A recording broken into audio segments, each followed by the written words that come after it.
Почитувани, остануваме цврсто посветени на изградбата на системот на еднакво општество за сите, во кој различностите ќе не обединуваат и нема да не делат. Со формирањето на Центарот за лица со церебрална парализа на најдобар можен начин покажавме дека водиме подеднаква грижа за сите граѓани.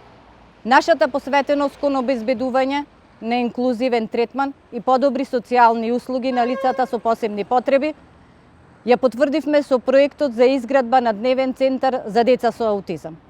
Во соработка со Министерството за труд и социјална политика, руинираните бараки кои се наоѓаат во непосредна близина на Центарот за лица со церебрална парализа ќе прераснат во нов центар за деца со аутизам.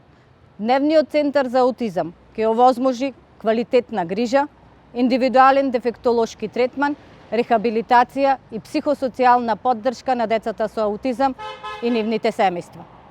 Во Центарот за аутизам ќе работи сручен тим составен од врвни професионалци кои ќе обезбедат соодветна медицинска грижа, индивидуален третман за поттикнување на когнитивниот, социјалниот развој, за поттикнување на говорот и процесот на учење кај децата со аутизам.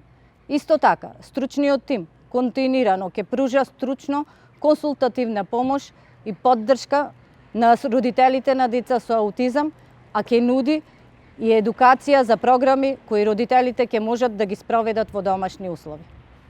Почитувани, со цврста и одлучна заложба на сите нас, Општина Прилеп може да прерасне во целосно инклузивна средина во која сите ќе се чувствуваат еднакво. Граѓаните препознаваат дека ја движиме општината напред и го нудиме најдоброто за сите. Затоа, на денот на изборите, граѓаните масовно ќе го заокружат бројот 12. Ќе го изберат најдоброто за нив, за нивните деца, за нивните семејства, за нашата општина.